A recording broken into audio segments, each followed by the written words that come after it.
Recording in progress.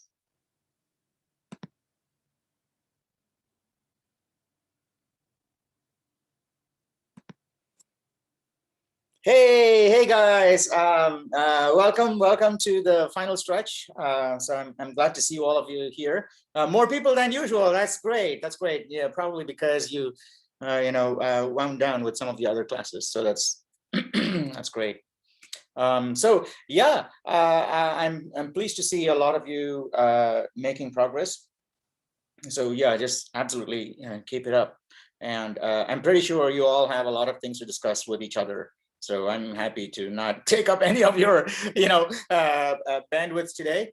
And especially since it's final week and all, I don't want to waste your time. So, so you should just feel free to start talking right away, unless you have any questions, general questions. Okay, nothing related to the quests. If you have any general questions and so on, feel free to ask me. After that, feel free to discuss it in, discuss your issues, not quest related. It should only be concept related things. So please do discuss them in here, and you'll be very surprised you look forward to listening to your own discussion after you have mastered something that you're trying to in the video. Right, so you in the video, you maybe Walter is trying to explain something and that he's done, and that mini is just not working for you. Well, obviously you're not supposed to talk about minis, but maybe a particular transformation, right, that you're struggling with. It's not working for you, and you're trying to see what corner cases there might be that you've missed. Those are places where other people can help you, right? Rather than saying, well, this particular mini quest is not happening, what's going on, right? That's a bad thing. And that's basically just fishing for answers. So the right way to do it is to say, well, this is what I'm doing.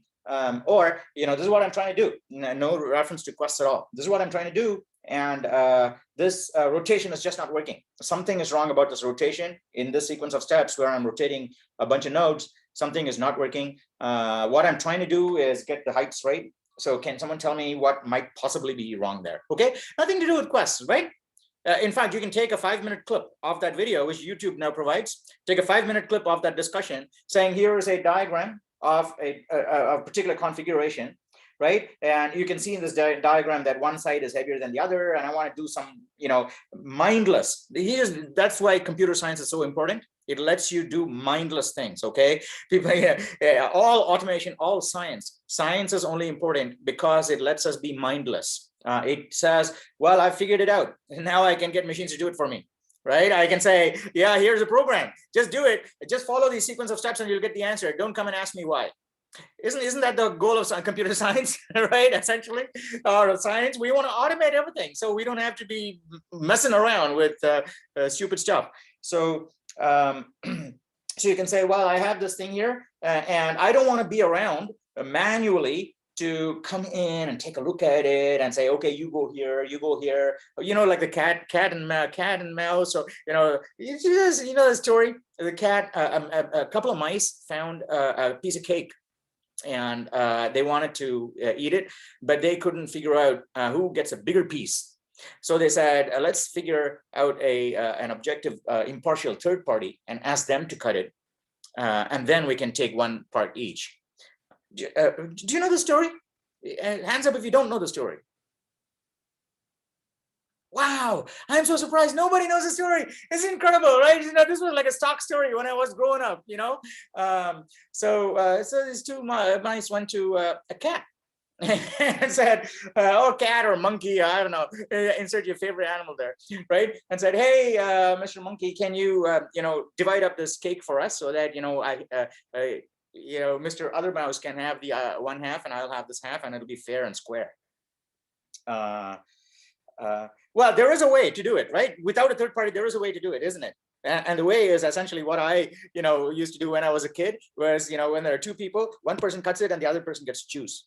And that way, your best bet is to be as fair as possible. Yeah, because if you, one piece is larger. All right. So anyway, they go to the cat, and the cat says, well, I'm going to do a chop right there, and then puts it on the two pans of a balancing pan, and one of the pans is heavier. right? Because it's an approximate chop. And so the monkey says, well, you know, there's too much here. So it takes a spoon and scoops out a bit and eats it. Okay, and balances again. Now this side goes down, and so, oh, there's too much here, and eats a bit of this, and keeps doing that repeatedly, you know, and they keep going up and down, and in the end, it's empty pans. They balance perfectly. They say, oh, here you go. There's your equally divided cake. It's one little crumb each or one atom each, right? So that way, I don't know where we're going for there, but yeah, there is balance, and essentially you want. You say, I don't want an intelligent entity shuffling things around left and right, okay? And because the intelligent entity could be doing other intelligent things and there's a scope for error. So I want a mindless automaton to be doing this for me, because only a mindless automaton can do things without error. Think about it, yes? Because everyday life, we see so many errors happen. Check out phone call with operators, you know, chat systems that have humans on the other side instead of machines. So many places where humans are, bus, you know, traffic, you know, drivers. So many places where humans literally fill these places that are likely to be error prone. Okay, the right thing to do is take the humans out of all the places where they could make errors. Okay, give humans tasks that they would enjoy doing and they cannot possibly do erroneously, because the human mind by nature is a free mind and it wants to explore and do lots of things. If you lock it down to one particular thing, you know, there's chances of errors. You need more people to now verify, and even then we can only get a threshold, right? Because once there is the possibility of error, you know, this is a fundamental theory, I think, it has to be, of something called, you know, something like fault tolerance, right? Only if a system is 100% error-free can you guarantee that subsystems built from that system as a component will also be 100% error-free. Now, some people say, well, you know, practically it's not possible to achieve. So we'll use a system which has a very high degree of success, right? So maybe it has a 0.01% or some dx% of failure, chance of failure, right? Now, even if you have this infinitesimal chance of failure, the more systems you add on to it is never ever going to be perfect. You know, you can only approach it asymptotically. Yes, because it's there. You can only dilute it from that point on by saying, well, I'm going to inject more people to check. So if 2 people are wrong, the odds of failure are higher. Yes, that's the core. Yeah, that's the insight of fault tolerance, isn't it? But the fault tolerance essentially says if the probability of failure is p, right? The probability of 2 things failing at the same time is, you know, p squared. So the probability of 2 things not failing at the same time is 1 minus p squared, isn't it? So if p is a small number, the square of p is going to be even smaller. So 1 minus a very small number is going to be very, very, you know, close to 1. So that is a theory behind fault tolerance. So why we have 2 hard disks? Why when you store something in the cloud, Amazon, without your knowing, Amazon, Azure, Google, whoever, right? Without your knowing, whenever you write into the cloud, it's instantaneously, like GFS, right? Google File System, instantaneously replicated across multiple blocks. Not only within the same disk, it's also replicated across multiple regions. North America, South America, Asia, Europe, everywhere. It's replicated, bam, bam, bam. And why is that? And the reason for that is because instantly, if the probability that you lose the data is 0.01 with one location, with 2 locations, it's not it's not 0.02, or it's not half of that anymore. It's 1 minus 0.01 squared, which is 1 minus 0.001, right? So the probability of both of them failing at the same time is 0.001, not 0.1. Or, you know, so that is why the more replication you have, you dramatically reduce the chances of a failure or things like that. And so, you know, that is the reason why automata should be performing tasks where there is even the slightest chance of error. Even surgeries in the future, right? The humans will only be required to provide insight, but the actual execution of the surgery should be done by machines, because only they can reach into, you know, the nanoscale of your tissues eventually. right? And but a human may be there to say, well, this is what the machine found, and therefore resorting to my infinite knowledge, which at the moment the machine doesn't have, I can say that, back in 1965 I operated a patient when there was a similar condition, right, which the machine has no chance of knowing, right? That kind of thing. And from that point onwards, the machine will also handle that situation. How clever is that? Because it knows that, well, I didn't know this answer before, but a surgeon in 2025, when I gave me expert opinion that this happens, right, instantly, bam, okay, that's all it needs. In the next few seconds, the AI will basically mine that particular nugget to smithereens. Okay, every single piece of information associated with it will be known. And eventually all of that will be part of the net that will dictate how future surgeries are going to be performed. Yes, so it'll just grow at an explodingly exponential rate as soon as we get the ability to make things automated completely. The goal really is to reduce fault, or increase fault tolerance. And so when you have these things, you can say, well, I have these structures. I want an automated process where I don't have to be involved, which after I do that, right, very specific sequence of steps, right? Left 4 steps, right 4 steps, move to the side, move, raise your hand and salute, right? So some kind of dance like that. And so anyone can do that. Even a robot can do that, right? So you go to Boston Dynamics and say, I wanted a robot, right, this dog, to perform this particular dance like this. Okay, they'll give it to you. It's not a sentient being, right? But they'll give it to you because you can program it.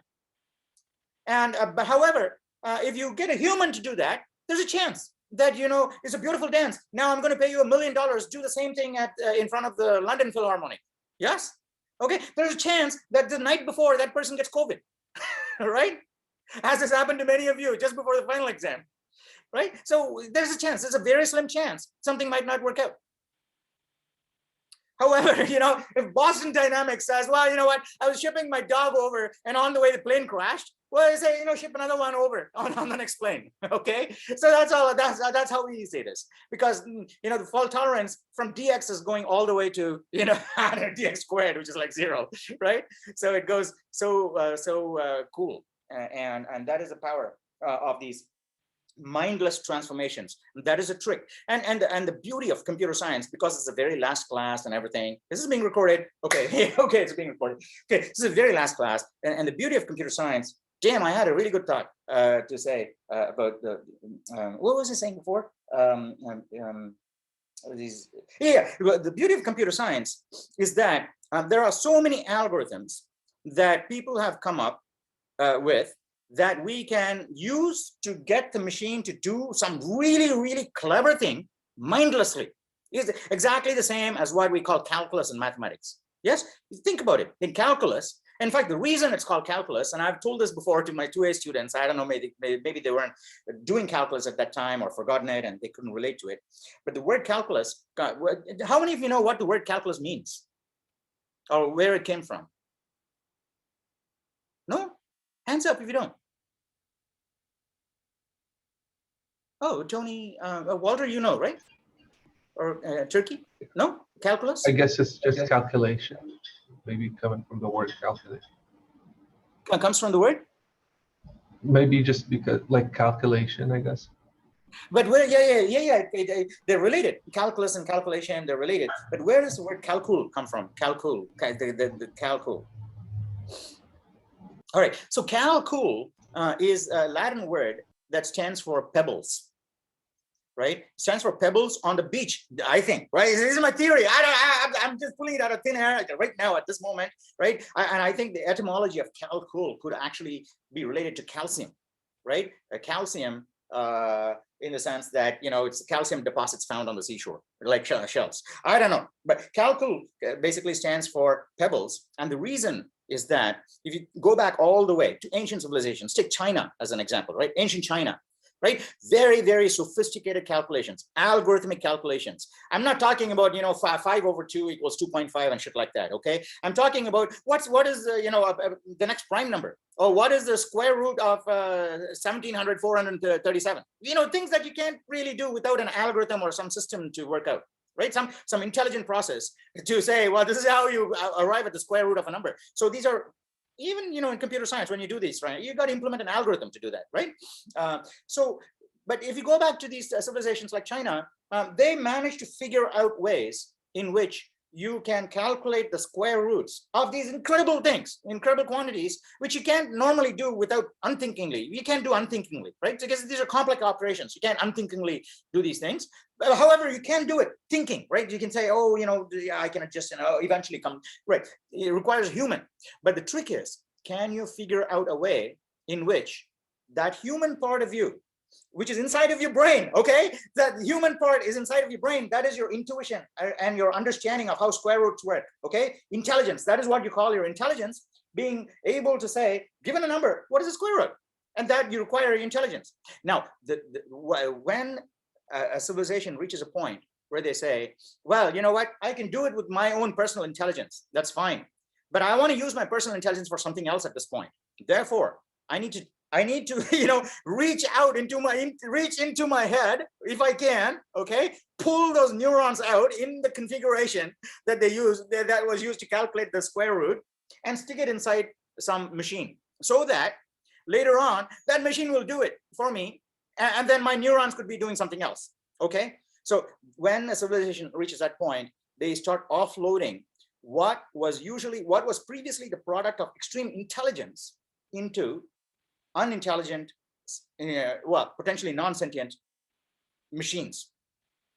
And so calculus, basically, where I was going with that was, in ancient China, sophisticated calculations were done just by using pebbles, moving pebbles around, like the game Go, right?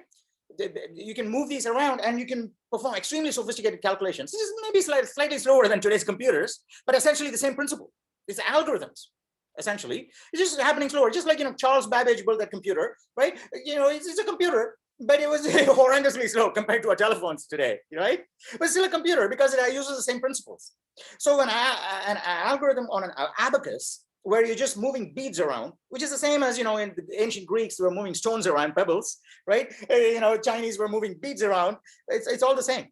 And but in the process of doing that, you're mindlessly doing what you were previously doing mindfully. In other words, you've taken your intelligence and packaged it up in such a way that a non-intelligent being can operate it from that point onwards. Does it make sense?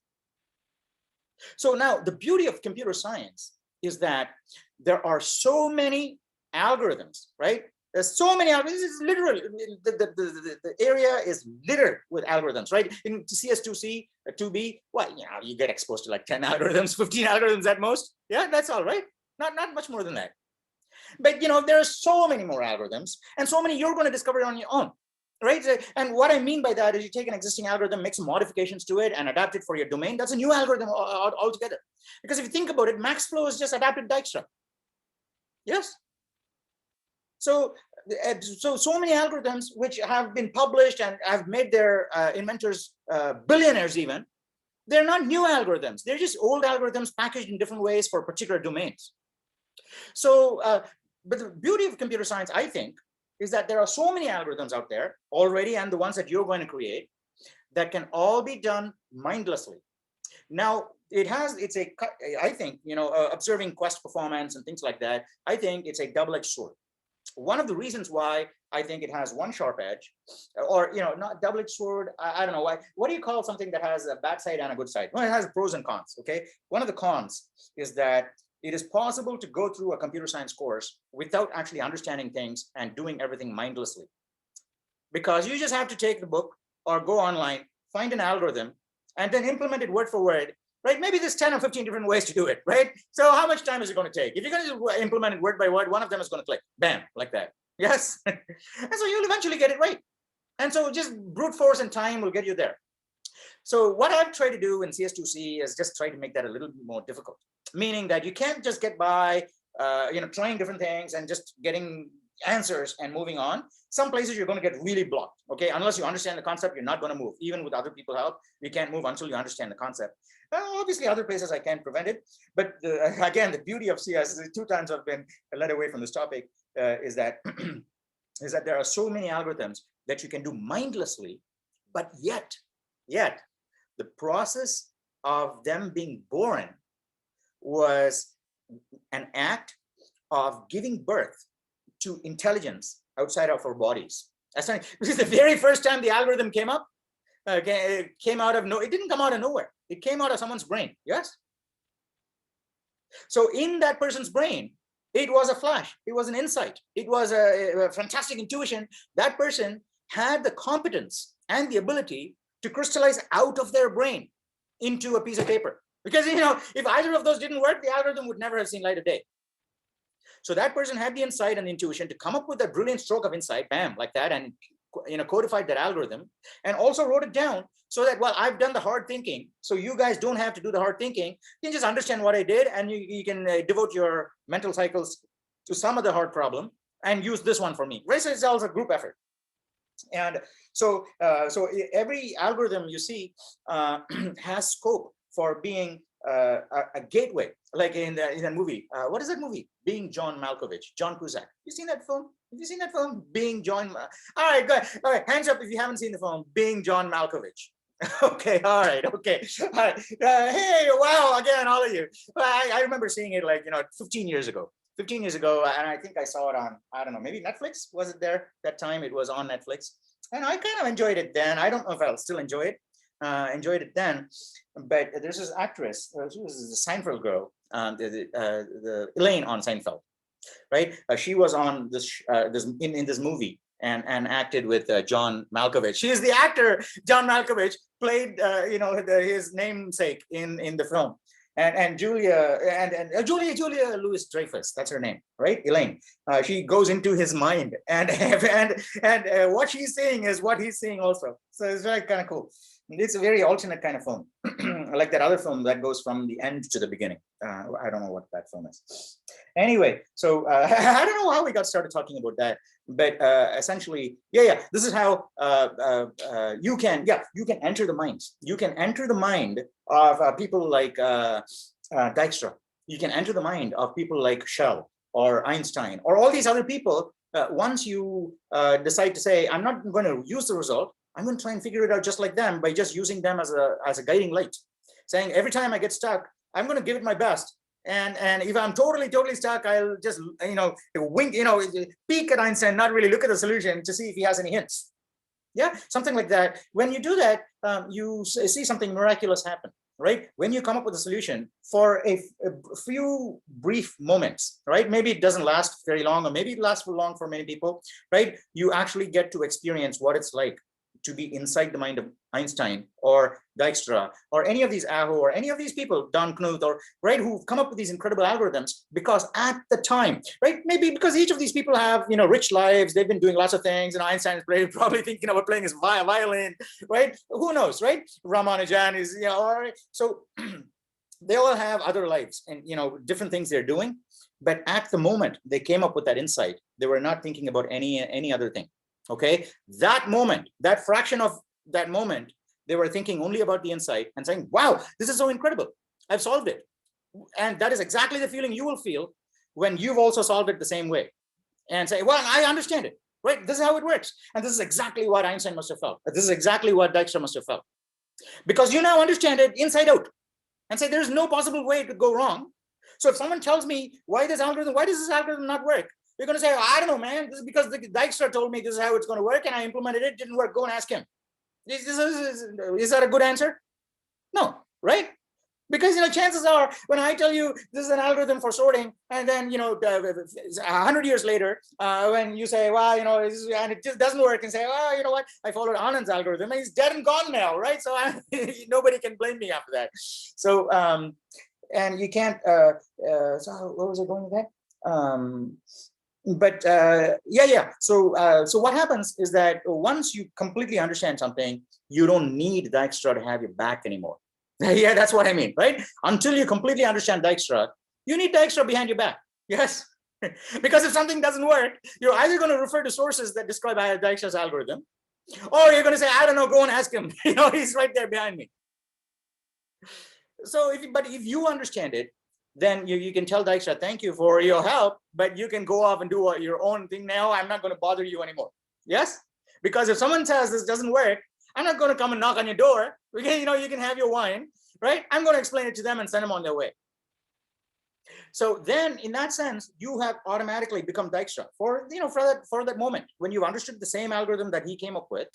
So essentially, you don't have to be one person. You can be many people, because so many people have come up with brilliant things. And it doesn't just have to be computer science, right? Where anytime you actually feel a particular musical piece, for example, and a certain movement makes incredible, an impression on you.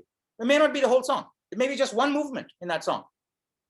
And you identify with that, and you can get a feeling, the same kind of feeling, right? When you identify with something, you get to feel exactly the same way that person did when they came up with that. Because then the value of that particular entity is being realized 100%, in my opinion, right? Because when the value is saturated, that is what everybody could have felt, including its creator. And so if you feel the value 100%, you're feeling exactly the same thing the creator did. So anyway, that's my 2 cents. I don't know if it's right or wrong, but I just get a chance to kind of go on a spiel every time, even though I didn't mean to. I'm sorry, I didn't mean to take up your time. But I am very pleased.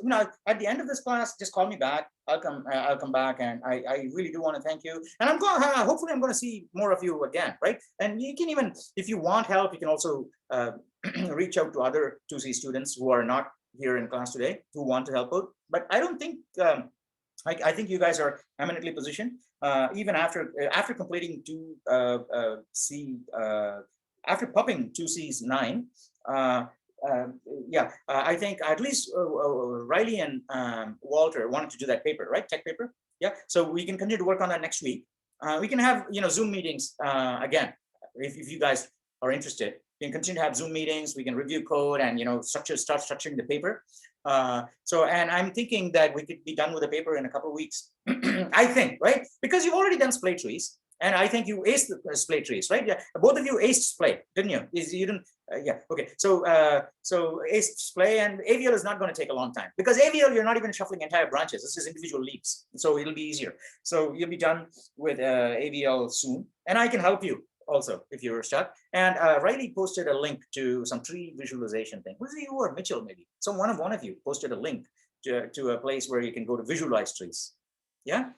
So you can use that link when you're doing AVL to see if and try. And I'll also look at your AVL code and propose more test cases to cover corner cases and all, right? And I'll help you with the testing and also with the coding if necessary. So you can use that site to see, well, if this is now inserted, it's going to go off balance, and the rebalance structure should look like that.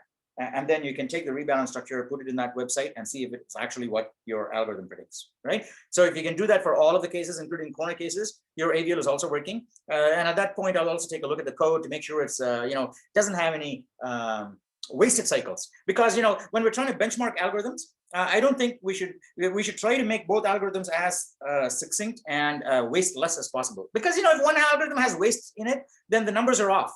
Right, because this has waste and that has less waste. They both have to have a comparable amount of waste in them, or no waste at all. So we're going to try and squeeze all the waste out of both of the algorithms. 3 pairs of eyes at least. So we'll be able to do that, and then we can do this comparison. And I think it'll be a useful comparison. In fact, what we can do is, this report, you can basically make it a more general purpose report, saying, normally most of the algorithms out there in the real world, they're benchmarked.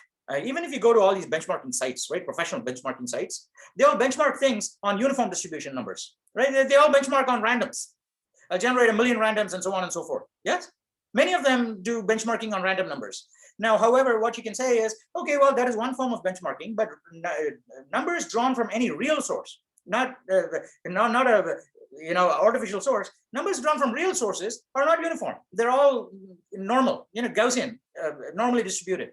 So you can say, well, here we're going to test some common data structures, of which you have balanced trees versus splay trees, 2 kinds of hash tables, even sorting, right? Sorting numbers. Because sorting also, if you see that, there are certain sorting techniques, you can try quick sort and merge sort and all these things if you want, right? Even sorting techniques, you can show that, well, you know what, if the distribution of incoming numbers has a mode, then this kind of sorting is better than that kind of sorting, right? So you can basically perform empirical comparisons using randoms generated with, with a peak and without a peak on 3 different algorithms: hash tables, sorting, and trees. and say, these are the reports, right? And you can publish them. And I think it'll be hugely valuable. And in fact, it may even get cited by people that are out there. And it'll be a good way to launch your own,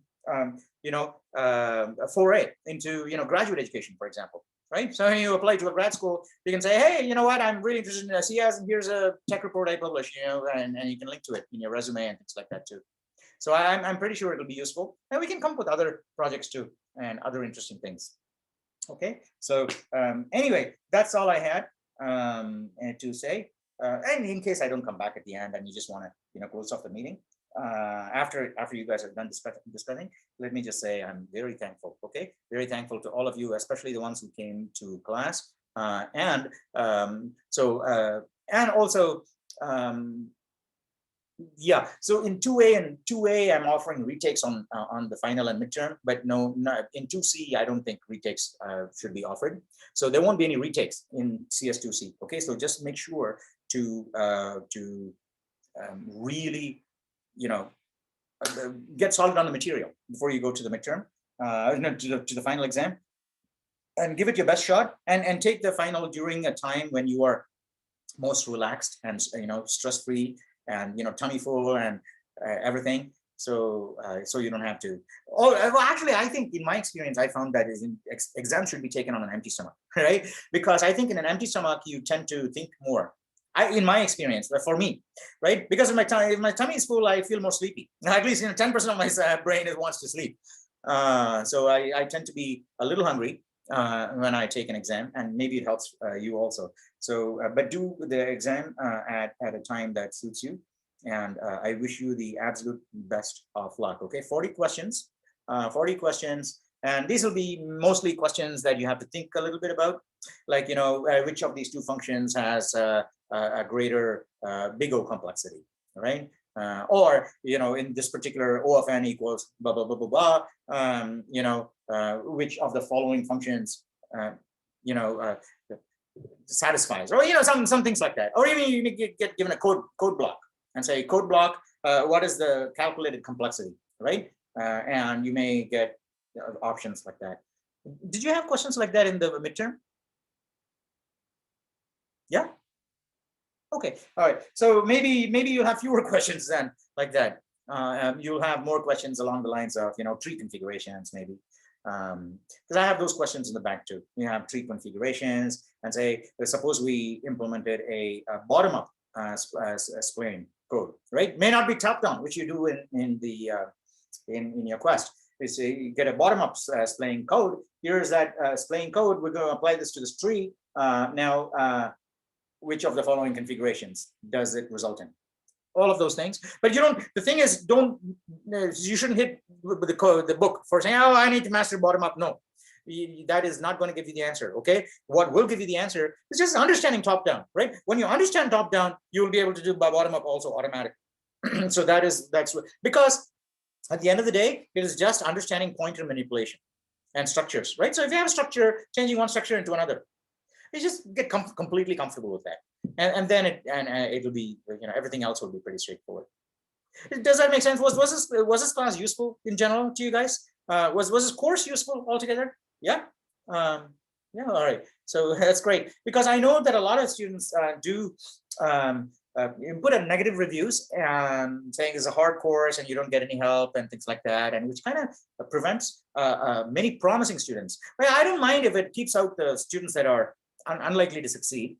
But I find that even many promising students get led astray by those remarks and say, well, that's a course to avoid, because even though I know a lot of stuff and I'm interested in CS, if I go there, it'll just tank my grade, or I'm not, but that's not true. I think, people who are interested in CS and who are willing to learn and put in the effort, they actually do get rewarded in this class. Okay, I will see to it usually, as you probably know, right? I'll work with you to make sure that everything works in your favor. If you put in the effort and show real evidence of concept demonstration, and also helping others. Helping others is a key. Helping others is one of the key indicators of concept mastery, because concept mastery, what I've seen is that people will get good and better, but they'll also reach a certain point when they're really, really good, right? But they will not help others. But they're good, no doubt. Okay, they're good. However, from that point onwards, going to a place where you help others also, that means that there is a place that is even better than being good. So there are these people who've gotten good and stuck there. But there are people who have gone past being good to being exceptional. Those are the people who help other people. And those are the people who are also strong hirers that hiring managers look for. Because they are also, clear about saying, this is what I know. I'm willing to put it out there. And you can ask me and I'll help you. Right? So that is why getting to that stage, it is important to get to the place where you're able to do everything without without helping others. That's fine. Okay, you need to get to that place, but that shouldn't be your goal. Your goal should be to, how do I get past the place where I can solve the problem and get to the place where I can help other people solve the problem. That is, in my mind, what distinguishes real mastery versus practical mastery.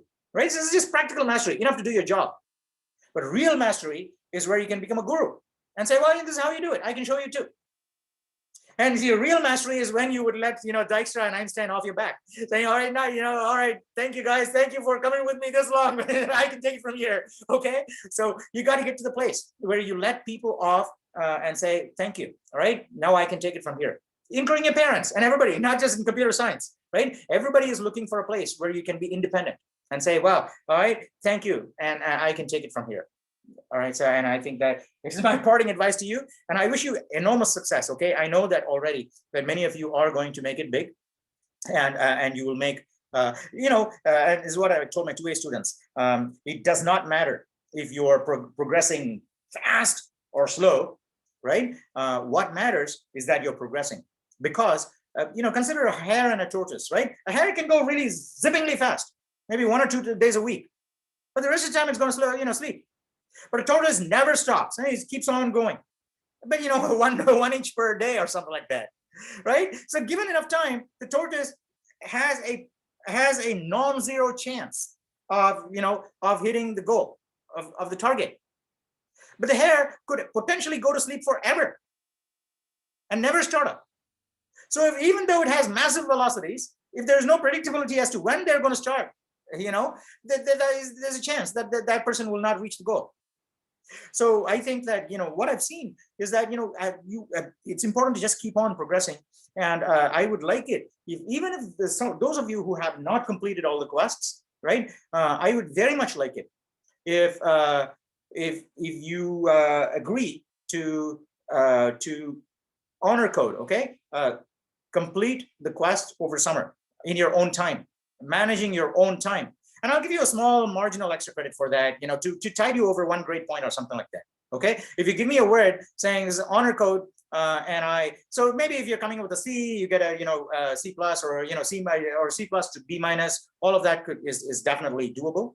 But if you email me, your word, obviously I can police it, right? From that point onwards, it's just honor. So if you believe in that kind of thing. So you say, I'd like a small improvement in my grade. Or I can tell you if you're doing horribly and you need that, and you say, I'm willing to not toil, right? Plus, happily toil over summer to finish off the rest of the quest in my own time, arranging so that I don't have other distractions over 2 months, right? Or 1 month, or whatever it is that takes you, right? I will do that, and you give me a word for it, and I will, I'll see how I can work with you to get you through. Okay, so that is my parting advice. It doesn't matter how fast you go. Think about it, right? You guys are young, and how does it matter how fast you go? You got a lot of time. If you run really fast, you're going to get there and you just sit down and wait. What are you going to do, right? So take your time. Life is meant to be enjoyed, right? So just take your time, do every quest and enjoy and learn from it, and then say appreciate the fine details and go on to the next one. And that way you'll keep on moving forward, okay? And there's nobody who can stop you. You just keep going on, and pretty soon I'll just be reading about your names in the papers. So in a good way, in a good way, not like you hacked into the Pentagon or the Chinese embassy or things like that, okay? So do the right thing, and I'll be super duper happy. We're happier, okay? I'm already happy to see all of you. So, but I'll be even happier. Okay, all right. Thank you all. If you have any questions, call me back. Otherwise, help each other, have a rich conversation, and hope that you can get clips out of it and post it on your channels. saying, here's an interesting discussion about structure transformations or things like that. Okay, so thank you. Yeah, it was a great pleasure teaching you guys. I'm actually super duper happy that we decided to have these catch-up sessions, right? Because otherwise, you see, it was 2A and 2B and 2C were just online. And in the past, I never used to meet any of the students face to face. I was just, all online, like all the other classes. And this way, I'm so glad, right? I get to see your faces, I get to see your enthusiasm, and I can see how when you ace these quests and you move on to the next one and your discussions. Oh my gosh, this is like fantastic. Okay, so much better than anything else I could be doing. So thank you. All right, so you guys want to chat? Or do you? All right, good. All right, no further questions for me. I can turn the laptop around so I can go behind the screen and maybe drink coffee or something.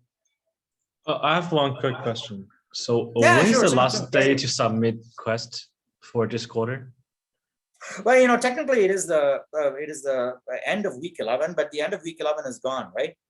It's a Friday. Oh, But that's okay. Okay. I focus on the final because the final will be hard, and I will give you Thursday, right? So do the final sometime in the morning, and take Thursday and Friday to work on the quests.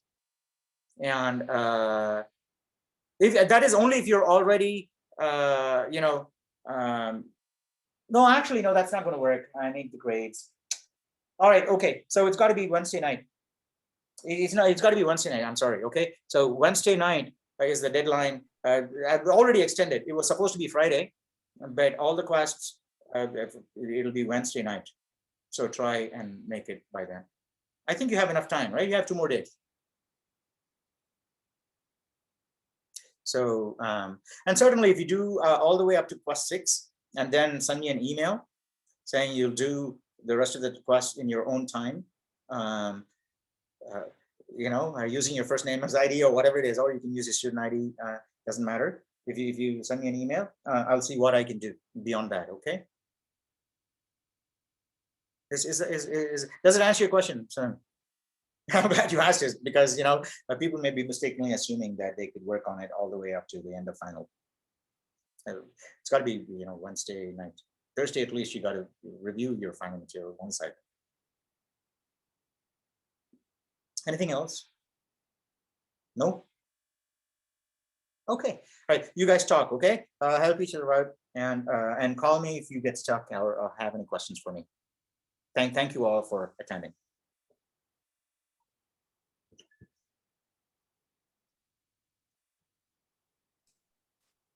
I've been having a super weird issue with a weighted Dijkstra's algorithm, and I'm super confused because what's happening is that so whatever it's passing all my tests, and then when I put it into the questing site, it's giving me there's 2 different values that have the same, there's 2 different paths to the destination that have the same weight. I'm doing a little bit of a higher value while the quest site's doing the lower value, but I'm super confused about how I would go around getting that path with the lower value. If anyone has any ideas.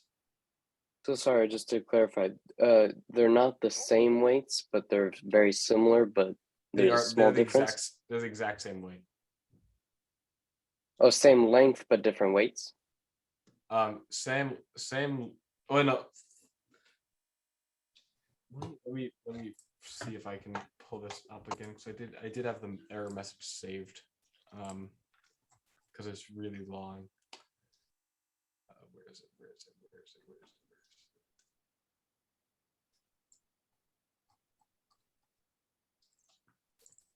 It would be really weird to have yeah, it's the same length, same weight, because it's just two of them are so only 2 of the nodes are actually different, but because they're both one off of the correct one, and I'm like, you guys want me to share my screen and show you guys what's happening, like the test case that is failing? Sure. I have it in Notepad because funny. So basically, so the only two numbers that are different are 37. It wants 36. I have 37, and it wants 44, and I have 43. So because 43 goes to 48 and 44 goes to 48. So what I did is I checked. I checked what happens 28 to 37. Let's see, 28 to 37 is I'm gonna pull out a calculator.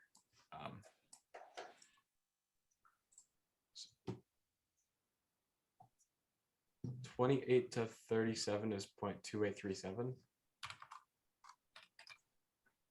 And 28 to 36 is 0.2836.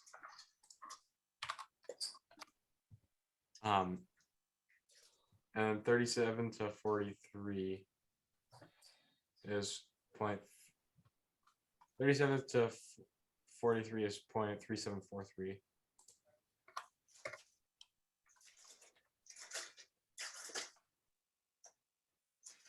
And 43 to 48 is 0.4348.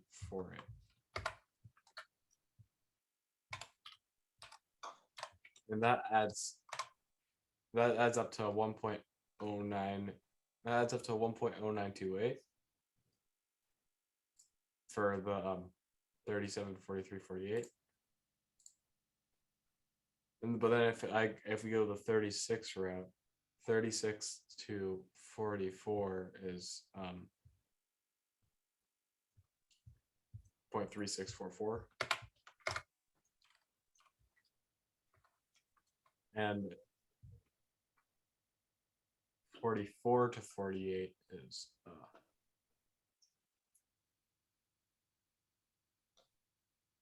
0.4448.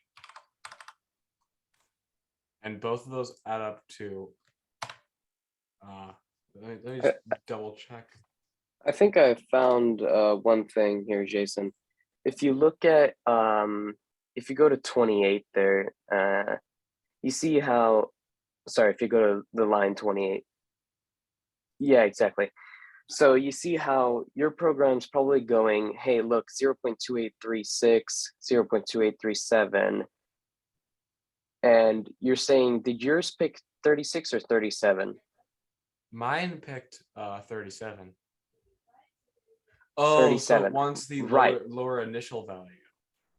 No. Well, yeah, that also, but you also have to take into account that at 27, let's see. 27 is not in this. 27 is not in it. Right. So hold on, 28.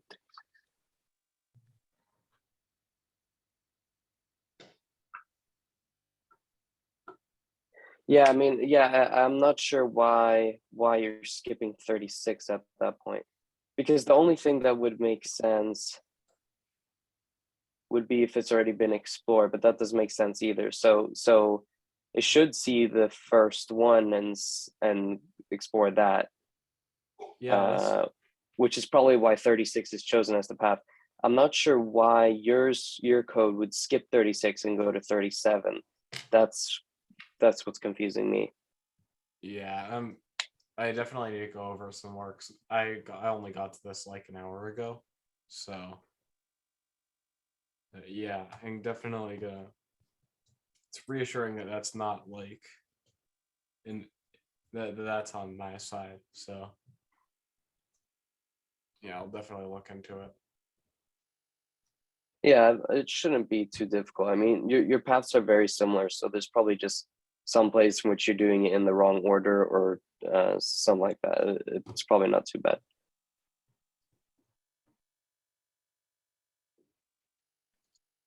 I was actually doing a bit of reading over the weekend, and I found out, I'm not sure if this was mentioned in the modules or not, but I found out how much Dijkstra's algorithm is used in networking, which is kind of interesting because it kind of makes sense, right?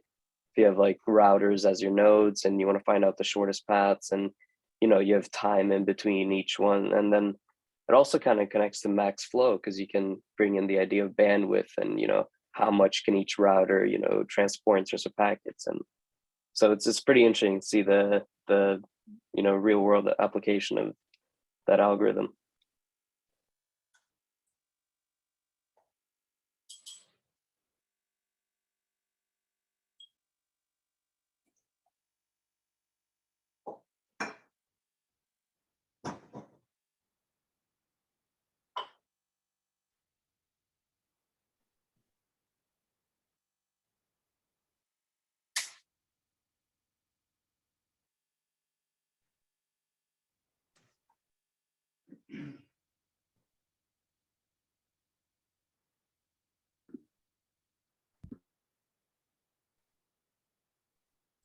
All right, I need to get off. See you guys. All right, Professor? Yeah, you guys done? Yeah, I think we're done. Okay, all right, thank you. And I will see you guys. Yeah. Well, at least Riley and Walter and anybody else who wants to, who is interested, just get in touch with me. We'll arrange Zoom sessions next week. After the final, doesn't even have to wait until next week, right? So just get in touch with me about your time and we'll start working on that report. But you definitely need to have, those quests and AVL, and I'll help you with AVL. So, thank you. Cool, thank you. See you later. Thank you. Bye. Best of luck. Best of luck. Thank you. Thank you.